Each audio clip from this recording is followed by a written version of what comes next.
ಮಧ್ಯಪ್ರಾಚ್ಯ ರಾಷ್ಟ್ರಗಳು ಹೊತ್ಕೊಂಡು ಉರಿತಾ ಇರುವಂಥದ್ದು ಅಮೆರಿಕ ಇಸ್ರೇಲ್ ನಡೆಸ್ತಾ ಇರುವಂಥ ದಾಳಿಯಿಂದಾಗಿ ಇರಾನ್ ಜರ್ಜರಿತ ಆಗೋಗಿದೆ. ಆದರೆ ನಾನೇನು ಕಡಿಮೆ ಇಲ್ಲ ಅನ್ನುವಂಥ ರೀತಿಯಲ್ಲಿ ಇರಾನ್ ಕೂಡ ಪ್ರತಿದಾಳಿಯನ್ನ ಮಾಡ್ತಾ ಇರುವಂಥದ್ದು. ಇದೆಲ್ಲವೂ ಕೂಡ ಮಧ್ಯಪ್ರಾಚ್ಯ ರಾಷ್ಟ್ರಗಳಲ್ಲಿ ದೊಡ್ಡ ಮಟ್ಟದ ಅಲ್ಲೋಲ ಕಲ್ಲೋಲ ಸೃಷ್ಟಿಯಾಗಿದೆ. ಸೌದಿ ಅರೇಬಿಯಾ ಬಳಿ ಡ್ರೋನ್ ದಾಳಿ, ತೈಲ ಸಂಗ್ರಹ ಘಟಕಗಳ ಮೇಲೆ ಇರಾನ್ ದಾಳಿಯನ್ನ ಮಾಡ್ತಾ ಇದೆ. ದುಬೈ ಏರ್ಪೋರ್ಟ್ ಬಳಿನೂ ಕೂಡ ಡ್ರೋನ್ ಅಟ್ಯಾಕ್ ಆಗಿರುವಂಥದ್ದು. ದುಬೈ ಏರ್ಪೋರ್ಟ್ ಬಳಿ ಡ್ರೋನ್ ಅಟ್ಯಾಕ್ ಆಗಿದೆ. ದುಬೈಗೆ ಹೋಗಿದ್ದಂಥವ್ರೆಲ್ಲರೂ ಕೂಡ ಈಗ ಬಾಯ್ ಮಾಡುವಂಥ ಪರಿಸ್ಥಿತಿ, ಇಲ್ಲಿಂದನೇ ಬಾಯ್ ಮಾಡುವಂಥ ಪರಿಸ್ಥಿತಿ ಇದೆ ದುಬೈಗೆ. ದುಬೈನಲ್ಲಿ ವಿಮಾನಗಳ ಸಂಚಾರ ಈಗ ಆಲ್ರೆಡಿ ಬಂದ್ ಆಗಿದೆ. ಟೆಹರಾನ್ನಲ್ಲೂ ಕೂಡ ಸತತವಾಗಿ ಡ್ರೋನ್ ದಾಳಿಯನ್ನ ಮಾಡಲಾಗ್ತಾ ಇದೆ. ಟೆಹರಾನ್ ಇರಾನ್ನ ರಾಜಧಾನಿ, ಅಲ್ಲೂ ಕೂಡ ಸತತವಾಗಿ ಡ್ರೋನ್ ದಾಳಿಯನ್ನ ಮಾಡಲಾಗ್ತಾ ಇರುವಂಥದ್ದು. ಎರಡೂ ಕಡೆಯಿಂದ ಇಸ್ರೇಲ್ ಅಮೆರಿಕ ಒಟ್ಟಿಗೆ ಆಪರೇಟ್ ಮಾಡ್ತಾ ಇದೆ ಮತ್ತು ಒಂದ್ ಕಡೆ ಇರಾನ್ ಕೂಡ ಅಲೋನ್ ಆಗಿ ಈ ಒಂದು ಯುದ್ಧವನ್ನ ಎದುರಿಸ್ತಾ ಇರುವಂಥದ್ದು. ಎಷ್ಟರ ಮಟ್ಟಿಗೆ ಸಾಧ್ಯನೋ ಅಷ್ಟರ ಮಟ್ಟಿಗೆ ಡ್ಯಾಮೇಜ್ ಮಾಡುವಂತ ಕೆಲಸವನ್ನ ಮಾಡ್ತಾ ಇದೆ ಇರಾನ್ ಕೂಡ. ನಾವೇನು ಇವರಿಗೆ ಜಗ್ಗಲ್ಲ ಅನ್ನುವಂಥ ರೀತಿಯಾದಂಥ ಪ್ರತಿಕ್ರಿಯೆ ಕಾಣಿಸ್ತಾ ಇದೆ. ಇರಾನ್ನ 16 ಡ್ರೋನ್ಗಳನ್ನ ಉಡಿಸ್ ಮಾಡಿರುವಂಥದ್ದು ಇಸ್ರೇಲ್ ಅಮೆರಿಕ ಯೋಧರು. ಡ್ರೋನ್ ಮತ್ತು ಕ್ಷಿಪಣಿಗಳ ಮುಖಾಂತರ ಇರಾನ್ ತನ್ನ ದಾಳಿಯನ್ನ ಮುಂದುವರಿಸಿದೆ. ಆ ತಾಣಗಳು ಎಲ್ಲೆಲ್ಲಿದ್ದಾವೆ, ಕ್ಷಿಪಣಿಯನ್ನ ಎಲ್ಲೆಲ್ಲೆಲ್ಲ ಶೇಖರಿಸಿಡಲಾಗಿದೆ, ಅಲ್ಲೆಲ್ಲವನ್ನೂ ಕೂಡ ಟಾರ್ಗೆಟ್ ಮಾಡಿ ಧ್ವಂಸ ಮಾಡುವಂತ ಕೆಲಸ ಆಗ್ತಾ ಇದೆ. ಆದರೂ ಕೂಡ ಇರಾನ್ ಸಾಕಷ್ಟು ಕಡೆ ಕ್ಷಿಪಣಿಗಳನ್ನ ಶೇಖರಿಸಿಟ್ಟಿತ್ತು. ಆ ಮುಖಾಂತರ ಅದು ದಾಳಿಯನ್ನ ಮುಂದುವರಿಸಿದೆ. ಇರಾನ್ ಹಡಗು ಕೊಚ್ಚಿಯಲ್ಲಿ ಲಂಗರ್ ಹಾಕಿದೆ. ಇರಾನ್ನ ಹಡಗು ಕೊಚ್ಚಿಯಲ್ಲಿ ಬೀಡುಬಿಟ್ಟಿರುವಂಥದ್ದು ಮಾನವೀಯತೆ ದೃಷ್ಟಿಯಿಂದ ಅವಕಾಶವನ್ನ ಮಾಡಿಕೊಡಲಾಗಿದೆ. ವಿದೇಶಾಂಗ ಸಚಿವ ಜೈಶಂಕರ್ ಸ್ಪಷ್ಟನೆಯನ್ನ ಕೊಟ್ಟಿದ್ದಾರೆ. ಮಾನವೀಯ ನೆಲೆಯಲ್ಲಿ ಇರಾನ್ಗೆ ಸಹಕಾರವನ್ನ ಕೊಡಲಾಗ್ತಾ ಇದೆ ಅಂತ. ಕೊಚ್ಚಿಯಲ್ಲಿ ಲಂಗರು ಹಾಕಿರುವಂತ ಐರಿಸ್ 11 ನೌಕೆ ಅದು ಮೊನ್ನೆ ಅಷ್ಟೇ ಪ್ರಮುಖವಾಗಿ ಈ ಹಿಂದೂ ಮಹಾಸಾಗರಕ್ಕೂ ಕೂಡ ಎಂಟ್ರಿ ಆಗಿತ್ತು ಈ ಒಂದು ದಾಳಿ. ಶ್ರೀಲಂಕಾದ ಬಳಿ ಇದ್ದಂತ ಇರಾನ್ನ ನೌಕೆಯನ್ನ ಹೊಡೆದಾಕಲಾಗಿತ್ತು. ಸೊ ಹೀಗಾಗಿ ಇದೊಂದು ನೌಕೆಗೆ ಅವಕಾಶವನ್ನ ಮಾಡಿಕೊಟ್ಟಿದೆ ಇರಾನ್ನ ನೌಕೆಗೆ ಭಾರತ. ಶ್ರೀಲಂಕಾದಲ್ಲಿ ಮೊನ್ನೆ ಅಮೆರಿಕ ಬ್ಲಾಸ್ಟ್ ಮಾಡಿತ್ತು ಇರಾನ್ ನೌಕೆಯನ್ನ. ಅದೇ ಭಾರತದಲ್ಲಿ ಒಂದು ಇದೆ ಇರಾನ್ ನೌಕೆ. ಇರಾನ್ ಹಡಗು ಕೊಚ್ಚಿಯಲ್ಲಿ ಲಂಗರ್ ಹಾಕಿರುವಂಥದ್ದು ಮಾನವೀಯತೆ ದೃಷ್ಟಿಯಿಂದ. ಅದರಲ್ಲಿ ಹತ್ತತ್ರ ಒಂದು 80ಕ್ಕೂ ಹೆಚ್ಚು ಜನ ಸಿಬ್ಬಂದಿ ಇದ್ದಾರೆ. ಸೊ ಆ ಒಂದು ನೌಕೆಗೆ ಭಾರತ ಒಂಥರ ಪ್ರೊಟೆಕ್ಷನ್ ಕೊಟ್ಟಂತಾಗಿದೆ. ಭಾರತದ ನೌಕಾಪಡೆಯ ಕಣ್ಣುಗಳಲ್ಲಿ ಇರುವಂಥದ್ದು ಇರಾನ್ನ ನೌಕೆ. ವಿದೇಶಾಂಗ ಸಚಿವ ಅದಕ್ಕೆ ಸ್ಪಷ್ಟನೆಯನ್ನು ಕೊಟ್ಟಿದ್ದಾರೆ. Every time there is an attack on a tanker, on vessels carrying goods, it is very likely that all or part of that vessel is actually manned by Indians. So when we look today at what is going on, I think we should also give a lot of weight, because these are our people involved out there. I mean, we've had fatalities in the last few days. I mean, among the tankers which have been attacked, we've had in 2 tankers Indian nationals who have died. And I think there's got to be adequate recognition in this country about the interests of our people, the merchant mariners, and what we could be doing really to secure them or to safeguard them. And a lot of our approach to the crisis is actually driven by the ಭಾರತಕ್ಕೆ ಜೋರಾಗಿ ತಟ್ಟಿದೆ Gulf ಯುದ್ಧದ effect. Hormuz ಜಲಸಂಧಿಯಲ್ಲಿ ಹಡಗುಗಳಿಗೆ ದಿಗ್ಬಂಧನವನ್ನ ಹಾಕಲಾಗಿದೆ. Specially ಮಧ್ಯಪ್ರಾಚ್ಯದ ರಾಷ್ಟ್ರಗಳ ಹಡಗುಗಳಿಗೆ ದಿಗ್ಬಂಧನವನ್ನ ಹಾಕಲಾಗಿರುವಂಥದ್ದು. So ಹೀಗಾಗಿ ಅದು ಭಾರತಕ್ಕೂ effect ಆಗ್ತಾ ಇದೆ.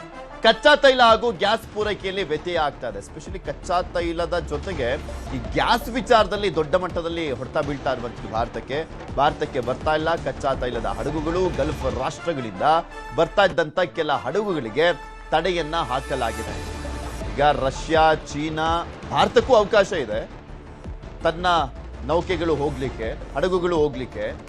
ಆದ್ರೆ ಮಧ್ಯಪ್ರಾಚ್ಯದ ಹಡಗುಗಳಿಗೆ ಅವಕಾಶ ಇಲ್ಲ. ಯಾಕೆಂದ್ರೆ ಅಲ್ಲಿ ಮೂವ್ ಆದ್ರೆ ಬ್ಲಾಸ್ಟ್ ಮಾಡಾಕ್ಬಿಡ್ತಾರೆ ಇರಾನ್ನವರು. ಈಗ ಆಲ್ರೆಡಿ 8ರಿಂದ 10 ಹತ್ತತ್ರ ಅವರ ಹಡಗುಗಳು ಬ್ಲಾಸ್ಟ್ ಆಗಿರುವಂಥದ್ದು. ಸೊ ಹೀಗಾಗಿ ಅವರು ಮೂವ್ ಮಾಡಲಿಕ್ಕೆ ತುಂಬಾ ಯೋಚನೆ ಮಾಡ್ತಾ ಇದ್ದಾರೆ. ಹಂಗೆ ಸ್ಟಾಪ್ ಆಗಿರುವಂಥದ್ದು. ಸೊ ಅವು ಸ್ಟಾಪ್ ಆಗಿರುವಂಥ ಹಿನ್ನೆಲೆಯಲ್ಲಿ ಭಾರತಕ್ಕೆ ಹೊಡ್ತಾ ಬೀಳ್ತಾ ಇದೆ. ಇಂದಿನಿಂದ LPG ಸಿಲಿಂಡರ್ ಬೆಲೆಯಲ್ಲಿ ಏರಿಕೆ ಆಗಿದೆ. ಗೃಹ ಬಳಕೆಯ ಸಿಲಿಂಡರ್ 60 ರೂಪಾಯಿ ಹೆಚ್ಚಳ ಆಗಿರುವಂಥದ್ದು. ವಾಣಿಜ್ಯ ಬಳಕೆಯ ಸಿಲಿಂಡರ್ 120 ರೂಪಾಯಿ ಹೆಚ್ಚಳ ಆಗಿದೆ. ಯುದ್ಧ ನಿಂತ ಮೇಲೆ ಕಡಿಮೆ ಮಾಡ್ತಾರ ನೋಡಬೇಕು. ಯಾಕೆಂದ್ರೆ ಇಂಥ ಒಂದು ಟೈಮ್ನಲ್ಲಿ ಸಿಕ್ಕಿದ್ದ ಚಾನ್ಸ್ ಅಂತ ಜಾಸ್ತಿ ಮಾಡಿಬಿಡ್ತಾರೆ, ಆದರೆ ಕಡಿಮೆ ಆಗುವಂಥ ಚಾನ್ಸಸ್ ಕಡಿಮೆ ಇರುತ್ತೆ ಯುದ್ಧ ನಿಂತ ಮೇಲೆ. ಕಡಿಮೆ ಮಾಡ್ತಾರಾ ಅನ್ನುವಂಥದ್ದನ್ನ ಕೂಡ ನೋಡಬೇಕಾಗಿದೆ. ಅಡುಗೆ ಎಣ್ಣೆ ಬೆಲೆ ಮೇಲೂ ಕೂಡ ಯುದ್ಧದ ಎಫೆಕ್ಟ್ ತಟ್ಟಿರುವಂಥದ್ದು. ಆಲ್ಮೋಸ್ಟ್ ಪ್ರತಿ ಲೀಟರ್ ಅಡುಗೆ ಎಣ್ಣೆ ಬೆಲೆ 5 ರಿಂದ 6 ರೂಪಾಯಿ ಏರಿಕೆ ಆಗಿದೆ. ಇದೊಂಥರ ಚೈನ್ ಲಿಂಕ್ಗಳು ಇದೆಲ್ಲವೂ ಕೂಡ. ಸದ್ಯಕ್ಕೆ ಪೆಟ್ರೋಲ್ ರೇಟು ಡೀಸೆಲ್ ರೇಟು ಜಾಸ್ತಿ ಆಗುವಂಥ ಚಾನ್ಸಸ್ ಇಲ್ಲ, ಆದರೆ ಗೃಹ ಬಳಕೆಯ ಗ್ಯಾಸ್ ಸಿಲಿಂಡರ್ ಬೆಲೆ 60 ರೂಪಾಯಿ, ವಾಣಿಜ್ಯ ಬಳಕೆಯ ಗ್ಯಾಸ್ ಸಿಲಿಂಡರ್ ಬೆಲೆ 120 ರೂಪಾಯಿ ಜಾಸ್ತಿ ಮಾಡಿದ್ದಾರೆ. ಇನ್ನು ಆಯಿಲ್ ವರ್ತಕರ ಸಂಘದ ಅಧ್ಯಕ್ಷ ಸತ್ಯನಾರಾಯಣ ಅವರು ಮಾತನಾಡಿದ್ದಾರೆ. ಈ ವಿಚಾರಕ್ಕೆ ಸಂಬಂಧಪಟ್ಟಂತೆ ನಮ್ಮ ಪ್ರತಿನಿಧಿ ಶರಣು ಹಂಪಿ ಅವರನ್ನ ಮಾತನಾಡಿಸಿದ್ದಾರೆ. ಏನ್ ಹೇಳಿದ್ದಾರೆ ಕೇಳೋಣ. ಮಧ್ಯಪ್ರಾಚ್ಯದಲ್ಲಿ ಇರಾನ್, ಇರಾಕ್ ಮತ್ತು ಅಮೆರಿಕ ಮಧ್ಯೆ ನಡೆದಿರುವಂತಹ ಯುದ್ಧದ ಎಫೆಕ್ಟ್ ಈಗ ಭಾರತದ ಮೇಲೂ ಕೂಡ ತಟ್ಟಿದೆ. ಅದರ ಎಫೆಕ್ಟ್ ದಿನಬಳಕೆಯ ವಸ್ತುಗಳು ಕೂಡ ಹೆಚ್ಚಳ ಆಗ್ತಾ ಇದೆ. ಅಡುಗೆ ಎಣ್ಣೆ ದರನೂ ಕೂಡ 5 ರೂಪಾಯಿ ಪರ್ ಲೀಟರ್ ಹೆಚ್ಚಾಗಿದೆ, ಇನ್ನೂ ಕೂಡ ಹೆಚ್ಚಾಗುವಂತ ಸಾಧ್ಯತೆ ಇದೆ. ಬನ್ನಿ ಈ ಬಗ್ಗೆ ಮಾತಾಡಲಿಕ್ಕೆ ಆಯಿಲ್ ವರ್ತಕರ ಸಂಘದ ಅಧ್ಯಕ್ಷ ಅಂತ ಸತ್ಯನಾರಾಯಣ ಅವರು ಇದ್ದಾರೆ, ಅವ್ರನ್ನೇ ಮಾತಾಡ್ತಾ ಹೋಗೋಣ. ಸರ್, ಎಷ್ಟು ದಿನ ಆಯ್ತು ಸರ್ ದರ ಹೆಚ್ಚಳಾಗಿ? ಸರ್, ಒಂದು ಇಂದಿನ ಶುಕ್ರವಾರದಿಂದ ದರ ಹೆಚ್ಚಳ ಆಗ್ತಾ ಇದೆ.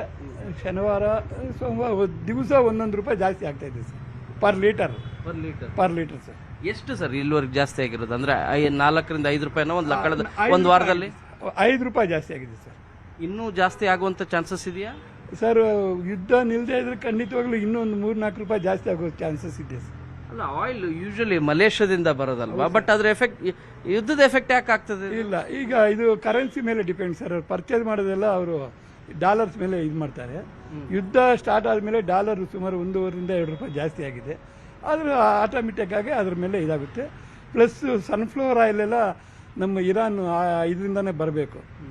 ಪಾಮ್ ಆಯಿಲ್ ಆದರೆ ಮಲೇಷಿಯಿಂದ ಡೈರೆಕ್ಟಾಗಿ ಬರುತ್ತೆ, ಹರ್ಮಜ್ ಜಲಸಂಧಿಯಿಂದ ಬರಬೇಕು. ಅಲ್ಲೇನೋ ಶಿಪ್ ಎಲ್ಲ ಇದಾದರೆ ಕಷ್ಟ ಆಗುತ್ತೆ. ಇಂಡೋನೇಷ್ಯಾ ಇದೆ ನಮಗೆ ಬರೋದು, ಅರ್ಜೆಂಟೈನಾ ಇದೆ, ಅಮೆರಿಕಾಯಿಂದ ಎಲ್ಲ ಬರುತ್ತೆ. ಈ ಇರಾನ್ ಮತ್ತು ಇರಾಕ್ ಆ ಮಧ್ಯಪ್ರಾಚ್ಯದ ದೇಶಗಳಿಂದವೆ, ಅಲ್ಲಿಂದ ಬರುವಂಥವು ಯಾವಿದು ಸರ್? ಅದ್ರ ಎಫೆಕ್ಟ್ ಏನಾಗ್ತದೆ? ಶಿಪ್ಮೆಂಟ್ ಆಗ್ತಿದೆಯಾ? ಶಿಪ್ಮೆಂಟ್ ಇದು ಬರ್ತಾ ಇದೆ ಕಮ್ಮಿ ಅಂತ ಹೇಳ್ತಾರೆ. ಪ್ಲಸ್ ಪೆಟ್ರೋಲಿಯಂ ಪ್ರಾಡಕ್ಟ್ಸ್ ಮತ್ತು ರೇಟ್ ಜಾಸ್ತಿ ಆಗ್ತಾ ಇದೆ ಅಂತ, ಅವೈಲಬಿಲಿಟಿ ಕಮ್ಮಿ ಇದೆ ಅಂತ ಹೇಳ್ತಾ ಇದ್ದಾರೆ. ಅವರು ಶಿಪ್ಪಿಂಗ್ ಏನಾದರೂ ಸ್ವಲ್ಪ ಈಜಿ ಆಗಿಬಿಟ್ರೆ ಇದಾಗುತ್ತೆ. ಪ್ಲಸ್ ನಮ್ಮ ಲೋಕಲಲ್ಲೂ ಸ್ವಲ್ಪ ಕ್ರಾಪ್ ಎಲ್ಲ ಕಮ್ಮಿ ಆಗಿದೆ ಸರ್. ಲೋಕಲ್ ಕ್ರಾಪ್ ಆದರೂ ಚೆನ್ನಾಗಿದ್ದಿದ್ರೆ ಸ್ವಲ್ಪ ರೇಟ್ ಕಮ್ಮಿ ಆಗ್ತಾ ಇತ್ತು.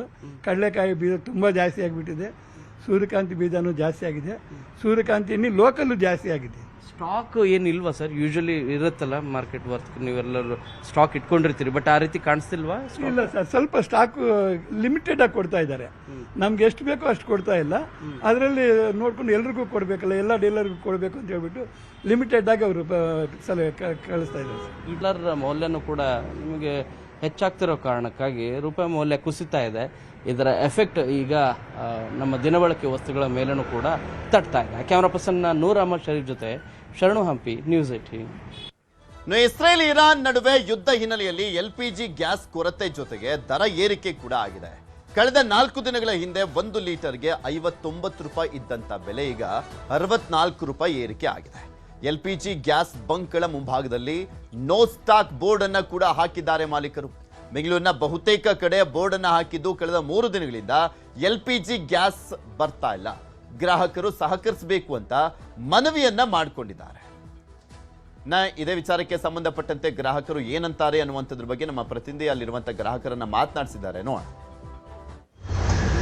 ಮಧ್ಯಪ್ರಾಚ್ಯದಲ್ಲಿ ಇರಾನ್, ಇರಾಕ್, ಅಮೆರಿಕ ನಡುವೆ ನಡೀತಿರುವಂತಹ ಯುದ್ಧದ ಪರಿಣಾಮವಾಗಿ ಕಳೆದ 4 ದಿನಗಳ ಹಿಂದೆ ಆಟೋ LPG ದರ ಏನಿದೆ ಹೆಚ್ಚಳ ಆಗಿದೆ. ಅದರ ಲಭ್ಯತೆಯೂ ಕೂಡ ಬಗ್ಗೆ ಈಗ ಬಹಳಷ್ಟು ಅನುಮಾನ ವ್ಯಕ್ತವಾಗ್ತಾ ಇದೆ.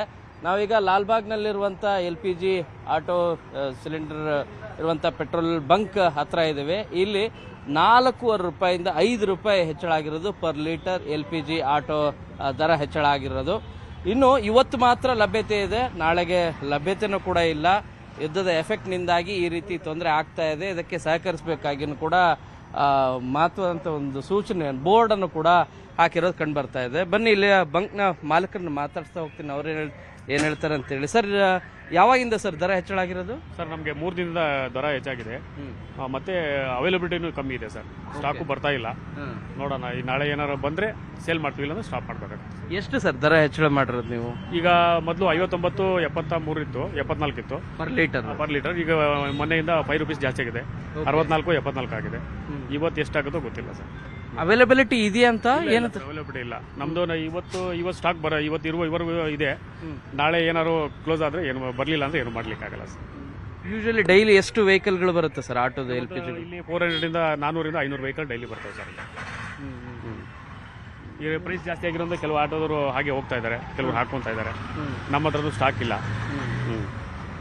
ಇದು ಯುದ್ಧದ ಎಫೆಕ್ಟ್ ಭಾರತದಲ್ಲೂ ಕೂಡ ಎಫೆಕ್ಟ್ ಆಗ್ತದೆ. ಈಗಾಗಲೇ ಅಡುಗೆ ಅನಿಲ 60 ರೂಪಾಯಿ ಹೆಚ್ಚಳ ಮಾಡಿರೋದು, ಇವತ್ತಿಂದ ಅದು ಜಾರಿ ಆಗ್ತಾ ಇದೆ. ಸೊ ಈ ಮಧ್ಯೆ ಕಳೆದ 4 ದಿನಗಳ ಹಿಂದೆನೇ ಆಟೋ LPG ದರ ಏನಿದೆ ಅದು ಕೂಡ 5 ರೂಪಾಯಿ ಹೆಚ್ಚಳ ಆಗಿದೆ. ಕ್ಯಾಮರಾ ಪರ್ಸನ್ ನೂರ್ ಅಹಮದ್ ಶರೀಫ್ ಜೊತೆ ಶರಣು ಹಂಪಿ, ನ್ಯೂಸ್ 18.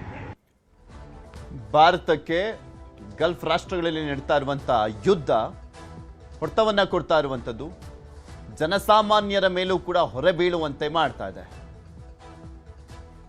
ಇದ್ರ ಬಗ್ಗೆ ಇನ್ನಷ್ಟು ಮಾಹಿತಿಯನ್ನ ಕೊಡ್ತಾ ಹೋಗ್ತಾರೆ ನಮ್ಮ ಪ್ರತಿನಿಧಿ ಶರಣು ಹಂಪಿ. ನಮ್ಮ ಜೊತೆ ದೂರವಾಣಿ ಸಂಪರ್ಕದಲ್ಲಿ ಜಾಯ್ನ್ ಆಗಿದ್ದಾರೆ. ಶರಣು ಹಂಪಿ, ಗಲ್ಫ್ ರಾಷ್ಟ್ರಗಳಲ್ಲಿ ನಡೀತಾ ಇರುವಂತಹ ಯುದ್ಧ ಭಾರತದ ಮೇಲೂ ಕೂಡ ದೊಡ್ಡ ಮಟ್ಟದಲ್ಲೇ ಪರಿಣಾಮ ಬೀರ್ತಾ ಇರುವಂತದ್ದನ್ನ ನೋಡ್ತಾ ಇದೀವಿ. ಆದ್ರೆ ಒಂದ್ ಕಡೆ LPG ಕಂಪ್ನಿಯವರು ಹೇಳ್ತಾರೆ, ಇಲ್ಲ ನಮ್ಮ ಹತ್ರ ಎಲ್ಲ ಸ್ಟಾಕ್ ಇದೆ ಗ್ಯಾಸು ಅಂತ ಹೇಳ್ತಾರೆ. ಇಲ್ಲಿ ನೋಡಿದ್ರೆ 60 ರೂಪಾಯಿ ಗೃಹ ಬಳಕೆದು, ಮತ್ತೊಂದ್ ಕಡೆ ವಾಣಿಜ್ಯ ಬಳಕೆದು 120 ರೂಪಾಯಿ ಜಾಸ್ತಿ ಮಾಡಿದ್ದಾರೆ. ಮತ್ತೆ ಒಂದು ಗ್ಯಾಸ್ ಬಂಕ್ಗಳಲ್ಲೂ ಕೂಡ LPG ಸಿಗ್ತಾ ಇಲ್ಲ.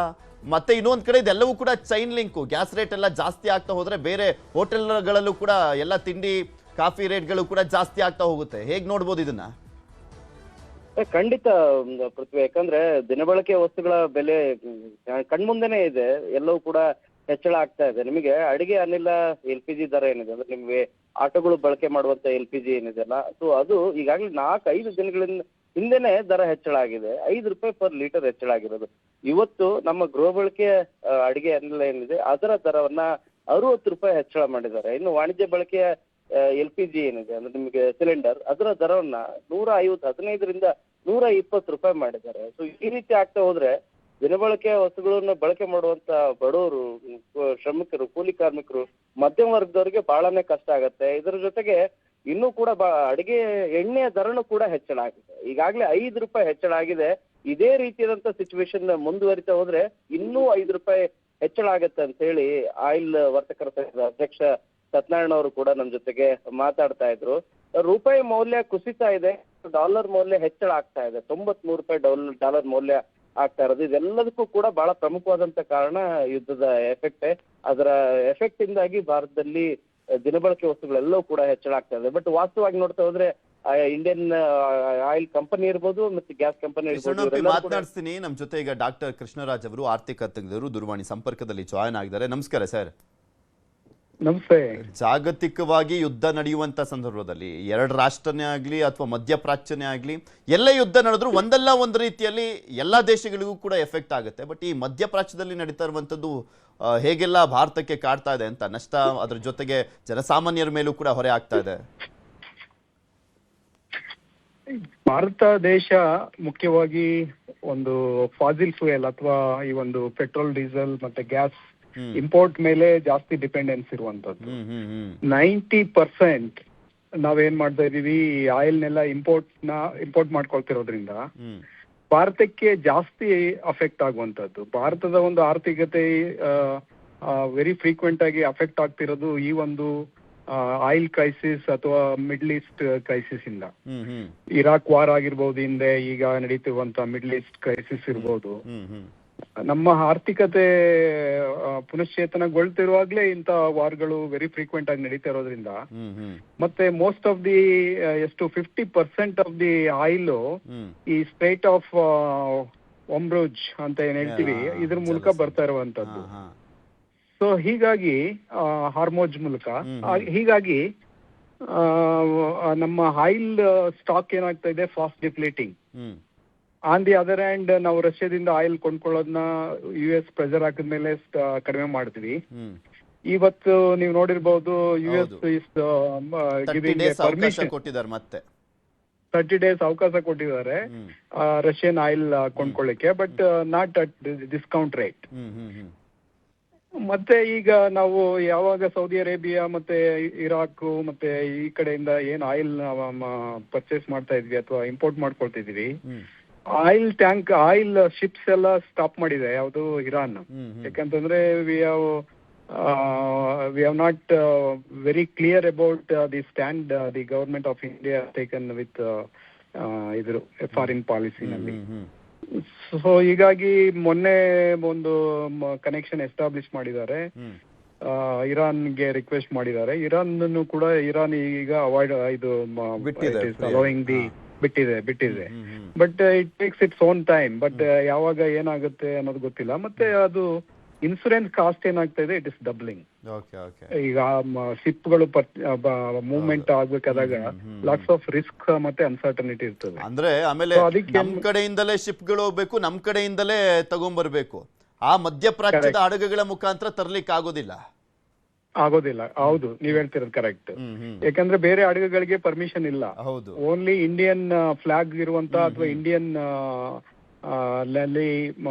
ಇಂಡಿಯಾದ ಓನ್ ಶಿಪ್ಗಳು ಮಾತ್ರ ಅಲೋ ಮಾಡ್ತಾ ಇರೋದು. ರಷ್ಯಾ, ಚೈನಾ ಮತ್ತೆ ಇಂಡಿಯನ್ ಶಿಪ್ಸ್ ಮಾತ್ರ ಅಲೋ ಮಾಡ್ತಾ ಇರೋದು. ಸೊ ಹೀಗಾಗಿ ಬೇರೆ ಶಿಪ್ಸ್ ಬರ್ಲಿಕ್ಕೆ ಚಾನ್ಸಸ್ ಇಲ್ಲ. ಅದರಿಂದ ಈಗ ಏನಾಗ್ತಾ ಇದೆ, ರಿಸರ್ವ್ಸ್ ಬಹಳ ಡಿಪ್ಲೀಟ್ ಆಗ್ತಾ ಇದೆ. ಆಲ್ರೆಡಿ 25 ಡೇಸ್ ಆಲ್ರೆಡಿ ಹತ್ರ ಬರ್ತಾ ಇದೆ. ಇದು it will have A serious implications on the living standards of the people and also economy. ಅದಕ್ಕೆ ನಾನು even I suggested week back rationing ಈಗಲೇ ಮಾಡಬೇಕು. ರೇಷನಿಂಗ್ ಅಂತಂದ್ರೆ ಯಾವ್ಯಾವ್ದಕ್ಕೆ ಅಂದ್ರೆ ಹೆಚ್ಚು ಸ್ಟಾಕ್ ಮಾಡ್ಕೊಳ್ದೇ ಇರೋಂಗೆ ಅವಾಯ್ಡ್ ಮಾಡಬೇಕು. ಬಫರ್ ಸ್ಟಾಕ್ ಮಾಡ್ತಾ ಇದ್ದಾರೆ ಕೆಲವರು, ಕಳ್ಳದಂಧೆ ಮಾಡುವಂತದ್ದು.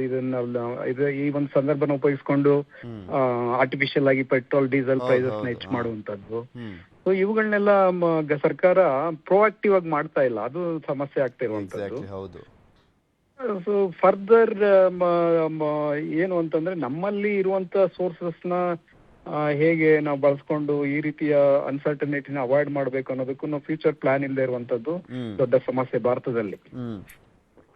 ಇವನ್ though we are moving towards renewable energy ಅವೆಲ್ಲ ಮಾಡೋದಕ್ಕೆ ಕೊಟ್ರು, so maximum we depend more on petrol, diesel ಮತ್ತೆ ಹೌದು. ಬರೀ ಗುರ್ಸ್ತಾ ಇದಾರೆ ಬಿಟ್ರೆ ಅಲ್ಲಿ ಏನ್ ಗ್ರೌಂಡ್ ವರ್ಕ್ ಮಾಡ್ಬೇಕಾಯ್ತು ಅದು ಆಗ್ತಾ ಇಲ್ಲ ಅಂತ. ಅಂಡಮಾನ್ ನಿಕೋಬಾರಲ್ಲೆಲ್ಲ ನೋಡಿದ್ರು ದೊಡ್ಡ ಮಟ್ಟದಲ್ಲಿ ಇದೆ ಅಂತೆಲ್ಲ ಹೇಳ್ತಾ ಇದ್ರು. ಬಟ್ ಅದ್ಯಾವುದು ಕೂಡ ಗ್ರೌಂಡ್ ರಿಯಾಲಿಟಿಲಿ ಕಾಣಿಸ್ತಾ ಇಲ್ಲ. ನೋಡೋಣ ಸರ್ ಏನೇನಾಗುತ್ತೆ ಅಂತ. ಥ್ಯಾಂಕ್ ಯು ಸರ್, ನ್ಯೂಸ್ 18 ಜೊತೆ ಮಾತನಾಡಿದಕ್ಕೆ.